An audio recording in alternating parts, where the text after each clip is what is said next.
Can you make this image higher-res and sharper?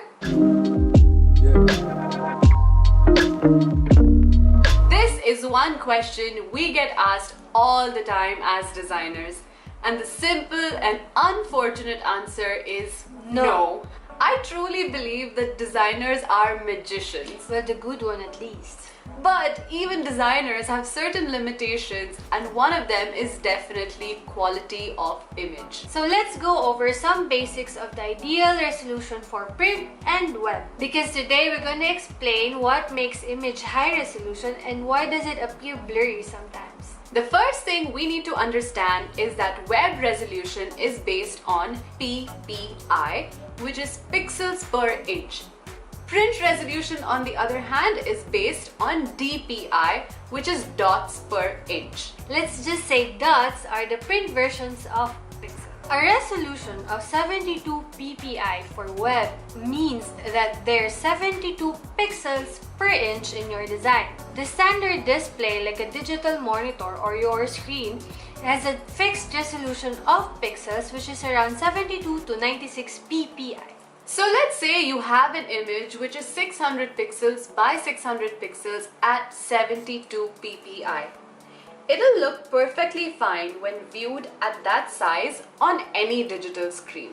But if you try to enlarge this image, it'll start losing quality because the pixels will start to lose their density and appear blocky. So here are the key points that you need to remember when designing for web.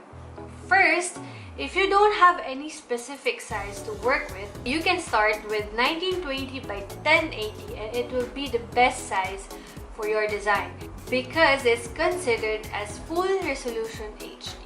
The unit of measurement should always be in pixels. And start your design at the size that it is meant to be viewed. So if you're designing a small banner which is going to be placed on the corner of a website, design for that size. But if you don't have a specific size, it's best practice to do it at 1920 by 1080. Remember that images that used for web will not have the same quality if printed. So always have in mind that when doing something for print, it will always have different settings. Which brings us to the settings for print. Print resolution is 300 dpi, which is 300 dots per inch. This high density of dots packed into an inch is what makes your image crisp and clear when you view it closely. So 300 dpi is the standard for printing. So whenever you're making something for print, always start with the size that it's meant to be viewed. For example, if you're making a flyer, do it in A5 size. Or if you're making a poster, do it in an A3 size. But it's not enough to have just an image with 300 dpi. We also need to keep in mind the dimensions of the image. We always want a higher dimension. So, for example, let's say we have an image which is 3 inches by 3 inches. This is a total of 9 inches with 300 dpi. The image will look crisp only when viewed at that size. If you try to stretch this image to 6 inches, it will start pixelating. And that is why when it comes to sourcing images, bigger is better.